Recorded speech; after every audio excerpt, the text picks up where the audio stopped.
à tous, donc dans cette vidéo, je vous montre tout ce que j'ai fait depuis la dernière fois. Donc la dernière fois, dans cette vidéo-là, le moteur a démarré. Donc je continue à fignoler le montage et je vous montre tous les soucis que j'ai eu. Parce que j'en ai eu vraiment beaucoup. Et après, on s'occupe des carbus qui sont juste là. Voir si on peut les monter ou pas. Allez, on fait ça.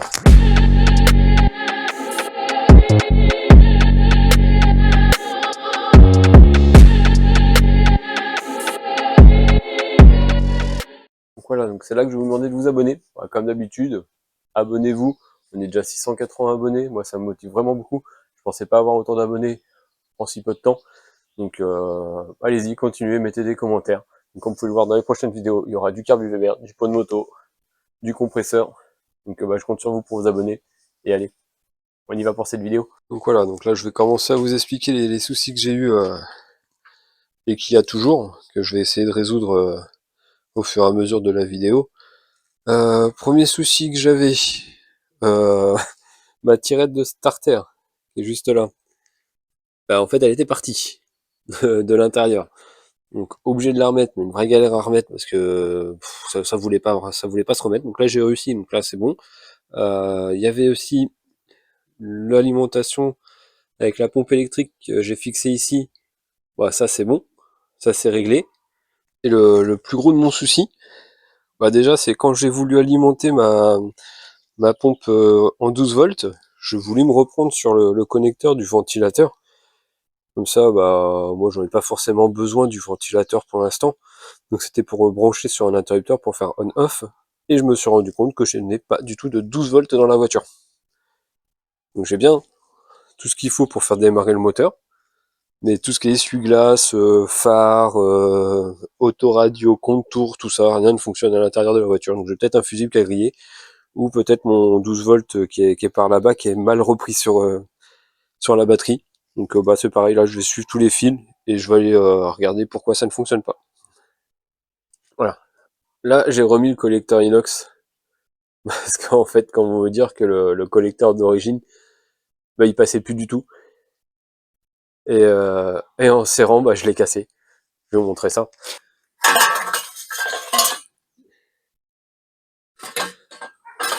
Je suis reparti pour faire la ligne d'échappement. Donc va falloir que je m'en occupe.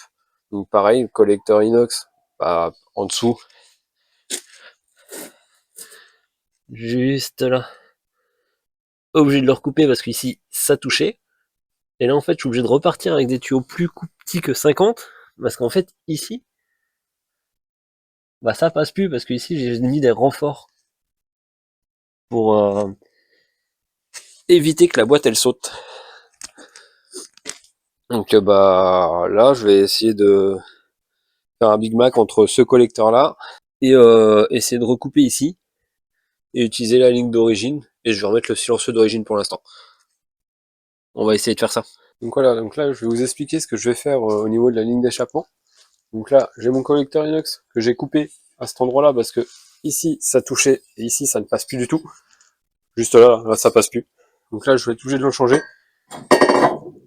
Et ce que je vais faire, en fait, ça, c'est la ligne d'origine. En fait, je vais la ressouder ici. Juste là, comme ça. Pour que je puisse avoir, en fait, un coude ici plus grand. Et que là, ça soit plus serré et que ça puisse passer sous la voiture. Donc moi déjà, je soude ici et on se reprend juste après.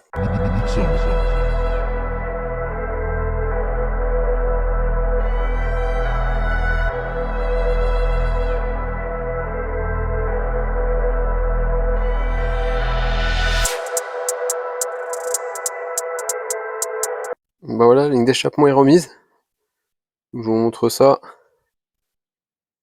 Regardez. Donc, ligne d'échappement d'origine. Et là, le silencieux.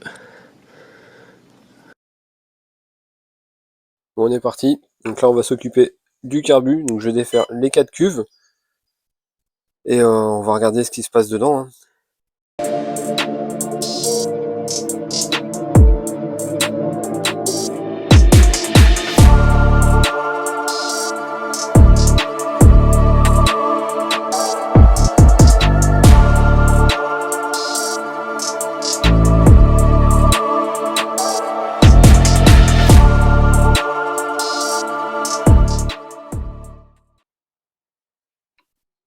parti. Hop là.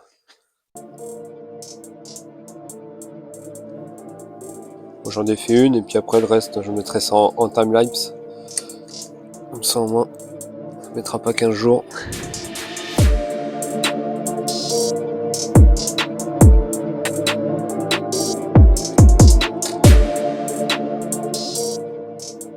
Ouais, tu m'étonnes que ça marche mal. Une seule tête dedans. Je sais pas si on va arriver à le voir. Regardez. Bon bah je fais ça sur les 4 et on se reprend après.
Ouais, bah, comme vous avez pu voir, les cuves, elles sont méga crades, quoi. Non, mais là, c'est même plus sale, quoi. Il y a carrément des copeaux dedans de, je sais même pas ce que c'est. Donc, on va nettoyer tout ça. Là, c'est tout sale. Je vais essayer de nettoyer tout ça, avec du vinaigre blanc. Donc, je vais faire tremper dans du vinaigre blanc. On va voir ce que ça donne, déjà. Je sais que normalement, il faudrait faire chauffer le vinaigre blanc. Moi, j'ai pas envie de tout démonter non plus, tout ce qui est plastique, tout ça, j'ai pas envie de le faire chauffer. On va le faire tremper dans le vinaigre blanc, puis on va voir ce que ça donne. Bah voilà, là j'ai trouvé un petit bac, là je fais tremper tout le bas des cuves. J'ai mis du vinaigre blanc aussi dans les boisseaux. Je vais laisser macérer comme ça pendant 2-3 jours. Et puis si c'est pas concluant, bah, je serai vraiment obligé de tout démonter et de faire bouillir le vinaigre blanc parce que là ils sont vraiment très très sales. Donc voilà, comme vous pouvez le voir, j'ai monté les carbus. Bah c'est pas concluant, j'ai toujours de l'essence qui fuit d'ici et des boisseaux. Donc là je sais pas quoi faire. Donc on va laisser comme ça. Et on va passer à autre chose parce que là, je vais pas perdre de temps sur les carbus, c'était juste pour essayer, voir ce que ça faisait de plus. Pour tester la voiture, je voulais d'abord mettre ces carbus là pour faire le circuit d'eau. Bon, bah là, je vais remettre les carbus d'origine. Là, je finis le circuit d'eau et on va pouvoir faire des tests.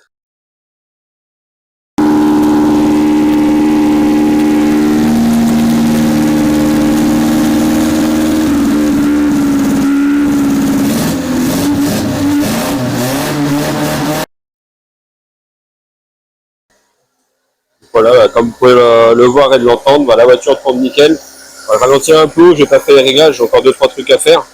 Et pour l'instant, malheureusement, je peux pas prendre la route avec, parce que j'ai toujours ce problème de 12 volts que j'arrive pas à trouver. Donc je me penche là-dessus, et on verra ça, je pense, dans la prochaine vidéo. Et sinon, hein, ça tourne. Hein.